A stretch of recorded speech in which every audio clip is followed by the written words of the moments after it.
Well, what I wanted to share with you today, this is my second webinar. The first webinar, we really looked at some of the very broad questions in terms of, you know, the growing topic and growing interest on business ethics, especially as it relates to research and to the academic view, as well as it analyzes what is going on in business today. What we found were there were 3 levels of ethics that are the topics of discussion: micro, which is personal; molar, which is corporate; and macro, which is society as a whole. And what we're going to do today is focus on how can we, as individuals within our personal realm, align with ethics as informed by what is really going on in the broader society, or the macro. So in other words, really what I found as I was going through my research and looking at all of the various trends and economic data, that there were some misunderstandings, there were some popular culture level misunderstanding as to where we are as a country, as a society, in terms of the economics, and in particular how IT outsourcing is affecting those economics.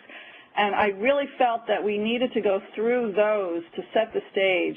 That can then inform you as an individual to navigate more knowledgeably and more ethically, because you're aligned with the facts and you're aligned with how things really are going and happening out there.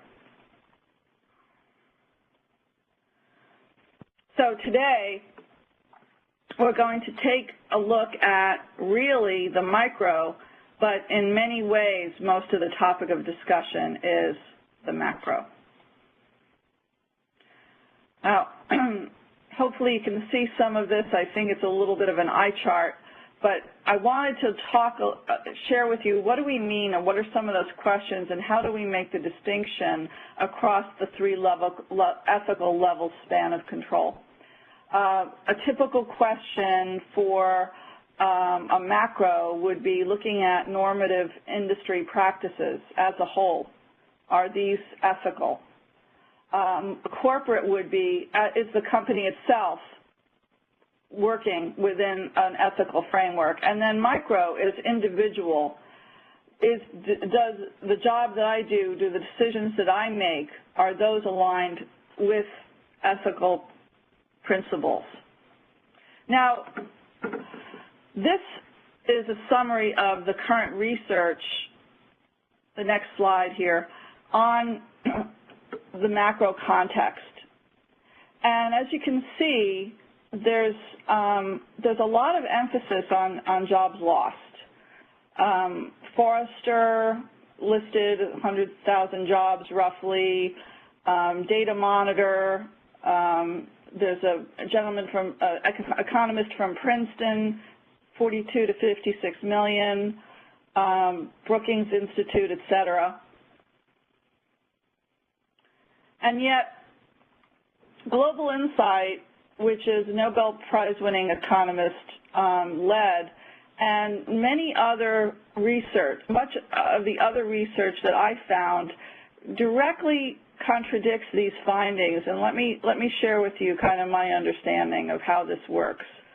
On the micro level, we may be mowing our lawn for an hour, and then we decide to outsource it. We give it to the kid next door. We pay him $10, and we take that hour, and we generate $30 with it. So we've basically generated $20 worth of additional income for our own little private personal economy, and then we may take that, of that extra $20, we may hire someone for another $10 to, you know, paint our windshield, our windowsill or something. But you see the point. There's a lot of evidence that actually outsourcing, and not just IT outsourcing, outsourcing in general, is responsible for our boom, our economic boom that the United States has enjoyed for many years. And what I did in particular was look at some of these studies with manufacturing. Now, one of the major conclusions I think I shared with you in the earlier webinar was that while obviously, we have, movements of jobs overseas as part of outsourcing, the analysis of the industry that's really done outsourcing much longer and much before technology or computer outsourcing really shows that productivity is the reason that we're losing jobs to the extent that we are. And I know I shared with you, and we'll share with you some more here today, how extensive some of those losses are. We're all feeling that, we're all experiencing that.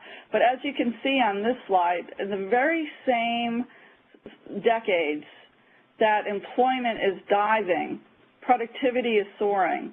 And by productivity, this is technology-driven, often as well as process-driven, right? So these are all of the things that companies are doing to work smarter, to work cheaper, to work leaner, and that is much more driving a lot of these overall losses. And so here's a very, very comprehensive study, and it's again, I was surprised. I thought, okay, this is going to be a pretty much a one-to-one finding for every job that we outsource. We're going to be moving them overseas. It's really, we end up finding that they actually end up hiring more U.S. workers because of those savings, but the decline that we're seeing overall is much more attributable to an increase in the productivity of workers. So this is true for outsourcing as well.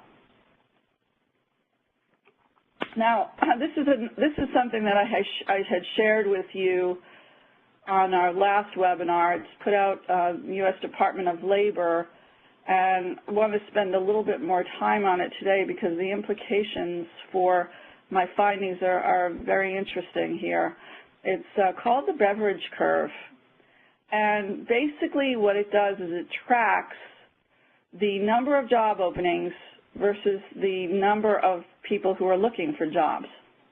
And what we're seeing here is a much greater jobs mismatch. So if you look at the two red circles, and you'll see that little orange line for 2002, the little blue line for 2003. So it's, the number of job openings and the number of unemployed are relatively aligned.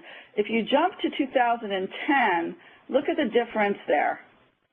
We've got a lot of jobs going unfilled, and we've got a lot of people looking for work. And so very, very interesting, and I'll be circling back to, what my interpretation of what some of those things mean. Now, this is one of the more scary graphs, is looking at how long it takes for us to bounce back in terms of our recession. And nobody needs to remind all of us how deep this particular one is. So this is kind of just that proof. And also, unlike, unlike previous recessions, it seems to be taking longer for the hiring to pick up, even though profits are growing. So I think, you can interpret